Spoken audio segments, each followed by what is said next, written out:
नमस्कार दोस्तों, मैं आपका अमृतेश आपके अपने YouTube चैनल अमृत एकेडमी में अभिनंदन करता हूं, स्वागत करता हूं। दोस्तों, आज हम संवत यानी कैलेंडर के विषय में पढ़ेंगे।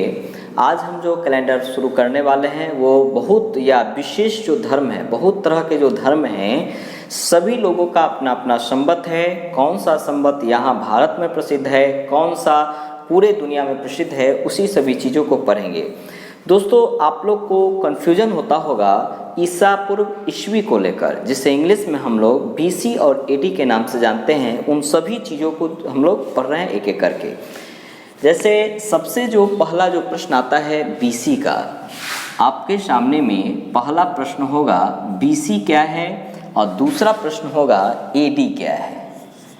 BC और AD आप लोग दोस्तों BC का जो हिंदी नाम होता है, BC को जो हिंदी में लिखते हैं वो लिखा जाता है ईसा पूर्व, और ईस्वी को ईस्वी लिखा जाता है। जैसे देखते होंगे 2000 ईस्वी, 1900 ईस्वी, 2016 ईस्वी, 2021 ईस्वी, यानी ईस्वी के जगह पर इंग्लिश में AD लिखा रहेगा। और वही अगर ईसा पूर्व की बात की जाए तो लिखा रहेगा कि चाहे 632 ईसा पूर्व, 440 ईसा पूर्व, इस तरीके से, यानी कि ये पहले की बात हो गई।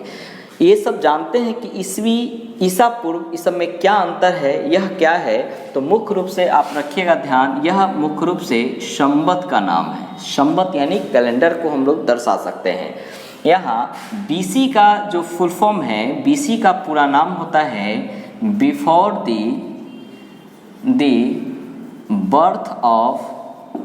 बर्थ ऑफ जीसस क्राइस्ट, ये रखिएगा, यानी before the birth of Jesus Christ, यही BC का पूरा नाम है। वही अगर AD का अगर पूरा नाम पूछा जाए तो AD का पूरा नाम होता है एनो डोमनी। तो एक तो आपका प्रश्न हो गया BC का पूरा नाम, तो हमेशा रखिएगा ध्यान before the birth of Jesus Christ. इसी को शॉर्ट में क्या करता है, बिफोर का जो है वो B ले लिया पहले, और क्राइस्ट जो है इसका C ले लिया। यानी आप लोग सिंपल में कह सकते हैं बिफोर क्राइस्ट कह सकते हैं। नहीं, अब आता है प्रश्न, यह BC और AD क्या है, क्या होता है यह। तो हमेशा दोस्तों ध्यान रखिएगा, ईसा मसीह के जन्म का जो पहले का समय था, ईसा मसीह के जन्म के पहले का समय, उसी को कहा जाता है BC यानी ईसा पूर्व, और ईसा मसीह के जन्म के बाद का जो समय है उसी को ईस्वी या उसी को हम लोग AD कहते हैं। तो इस दोनों में अंतर आपके सामने होगा। ईस्वी पूर्व या BC मतलब हो गया ईसा मसीह के जन्म का पहले का समय, यानी ईसा मसीह का जो जन्म हुआ है उसके पहले का जो समय है उसी को ईसा पूर्व कहा जाता है। वही ये क्या हो गया, जन्म, ईसा मसीह के जन्म के बाद का समय, यही अंतर है केवल। जैसे आपसे पूछा जाए महात्मा बुद्ध का जन्म कब हुआ, तो 500 ईसा पूर्व की बात हो रही है, यानी 500 ईसा पूर्व लगा हुआ है, यानी कि ईसा मसीह के जन्म के पहले की घटना है। ईसा मसीह के जन्म के 563 साल पहले महात्मा बुद्ध का जन्म हो चुका था। उसी तरीके से 540 ईसा पूर्व में महावीर की जन्म हुई, यानी 540 ईसा पूर्व मतलब क्या कि ईसा मसीह के जन्म के 540 साल पहले उनकी जन्म हो चुकी थी। वही अगर कहा जाए 2019 ईस्वी, यानी ईसा मसीह के जन्म के 2019 साल बाद का समय, यही दोनों में अंतर होता है। और इसी दोनों कैलेंडर को हमारे देश तो छोड़ सकते हैं, या छोड़ने का मतलब इसको इंक्लूड करते हुए अंतर्राष्ट्रीय लेवल में जो कैलेंडर चलता है जिसका नाम है ग्रेगोरियन कैलेंडर। कौन सा कैलेंडर है, ग्रेगोरियन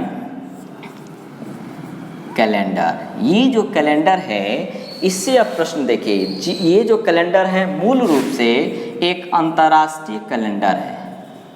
अंतर्राष्ट्रीय कैलेंडर का इसे मान्यता प्राप्त है। ये जो कैलेंडर है मुख्य रूप से अगर कहा जाए किस धर्म से संबंधित है, तो ईसाई धर्म का यह कैलेंडर है। और ये जो कैलेंडर है ग्रेगोरियन ईसाइयों का कैलेंडर है, इंटरनेशनल कैलेंडर के रूप में जाना जाता है। और इस कैलेंडर को ही हम लोग या दूसरे देश में कनेक्टिविटी का काम करता है, यानी कि कनेक्ट करने का।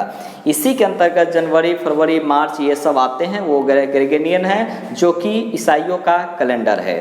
और इसको छोड़कर बहुत सारे देश, सभी देश का अपना अपना होगा कैलेंडर, लेकिन ये जो कैलेंडर है इंटरनेशनल कैलेंडर के रूप में जाना जाता है, कनेक्ट करने का काम कर रहा है। अगर यह कैलेंडर कोई इंटरनेशनल नहीं हो, कोई भी कैलेंडर, तो जैसे हम लोग के यहाँ भारत में जनवरी होती है, तो वही जनवरी अमेरिका में भी होगा। अमेरिका में भी अगर कहें जनवरी है तो समझ जाएगा, हम भी समझते हैं, ब्रिटेन में ही समझेगा, रूस में समझेगा, मतलब कि पूरे दुनिया में समझता है कि जनवरी महीना है या जुलाई है या अगस्त है। लेकिन वही कह दिया जाए कि ठीक है माघ है, बैसाख है, जेठ है, तो केवल भारत समझेगा, दूसरा नहीं समझेगा, क्योंकि वहाँ का वो क्षेत्रीय कैलेंडर नहीं है। इसलिए यह इंटरनेशनल कैलेंडर के रूप में जाना जाता है। ये दोनों को मुख्य रूप से जो ईसाइयों का कैलेंडर है। तीसरा जो संवत है या तीसरा वो हम लोग के यहाँ होगा, जिसका नाम है शक संवत, और चौथा है विक्रम संवत। विक्रम संवत, देखिए इसमें प्रश्न सबसे पहले तो पूछा जाएगा यह शुरू कब हुआ था। तो शक संवत की शुरुआत 78 ईस्वी में हुई थी, और शुरू कौन किए थे तो कनिष्क शासक ने। कनिष्क किस धर्म से संबंधित है, भले किस वंश से हैं, तो यह कुषाण वंश के राजा थे। ऐसे कुषाण वंश एक बहुत ही प्रचलित वंश है, ये एक चैप्टर भी हम लोग को पढ़ना है। कुषाण वंश के संस्थापक कजुल कन्फ्यूशियस थे और अंतिम शासक थे वासुदेव, लेकिन उसी वंश का सबसे महान शासक था कनिष्क। और इसी कनिष्क ने जब गद्दी पर बैठा था 78 ईस्वी में, उसी समय एक संवत शुरू किया जिसका नाम तक था क्या, शक संवत। और यह संवत इसलिए इम्पोर्टेंट है कि भारत सरकार ने इसी शक संवत को राष्ट्रीय कैलेंडर के रूप में पहचान किया है या उसे अपनाया है। तो प्रश्न आएगा भारत सरकार का जो, या भारत सरकार ने राष्ट्रीय कैलेंडर को किस रूप में लिया है, तो शक संवत के रूप में। और शक संवत के अनुसार जो प्रथम महीना होता है, जो पहला जो महीना वो होता है चैत्र, जिसको हम लोग बोलचाल में चैत कहते हैं, लेकिन चैत्र है। लेकिन वही जो अंतिम महीना है उसका नाम है फाल्गुन। और ये शक संवत के आधार पर है नहीं, और भारत सरकार ने शक संवत को ही अपनाया है राष्ट्रीय कैलेंडर के रूप में। और हम लोग का जो राष्ट्रीय कैलेंडर है वो जो है कौन है, तो इसी शक संवत पर आधारित है, जिसका नाम है पंचांग। और इसी पंचांग में 12 मंथ होंगे, जिसमें पहला ही है, अंतिम ही है। इस तरीके से 12 मंथ है, चैत वैशाख जेठ आषाढ़ सावन भादो आश्विन कार्तिक अगहन पूष माघ फाल्गुन, इस तरीके से है। लेकिन मुख्य रूप से पहला और अंतिम को आप लोग याद रखिएगा। प्रश्न आता है कि भारत सरकार ने शक संवत को कब अपनाया, या जो नेशनल कैलेंडर है इसे कब अपनाया है। तो भारत का जो राष्ट्रीय कैलेंडर है पंचांग, वो है 22 मार्च 1957 से, यानी इस दिन से हम लोग का राष्ट्रीय कैलेंडर पंचांग हो गया है, जो शक संवत पर आधारित है। शक संवत की शुरुआत 78 ईस्वी में कुषाण वंश के शासक कनिष्क ने किया था।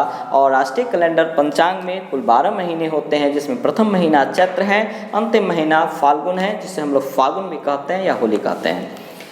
अब देखिए अगला है विक्रम संवत। विक्रम संवत की शुरुआत 58 ईसा पूर्व में हुआ था। 58 ईसा पूर्व है, यहाँ ईस्वी था, अंतर है।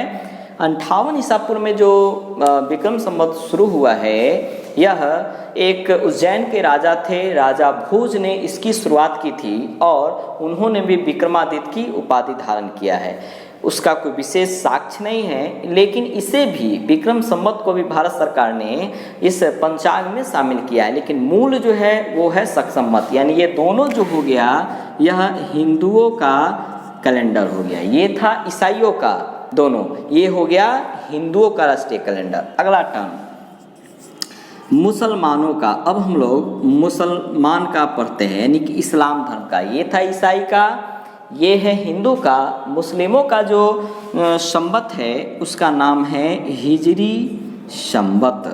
हिजरी संवत है, इसकी शुरुआत 622 ईस्वी में इस्लाम धर्म के संस्थापक जिनका नाम है पैगंबर मोहम्मद साहब, ऐसे हम मोहम्मद साहब लिख देते हैं, इन्होंने ही शुरुआत किया था।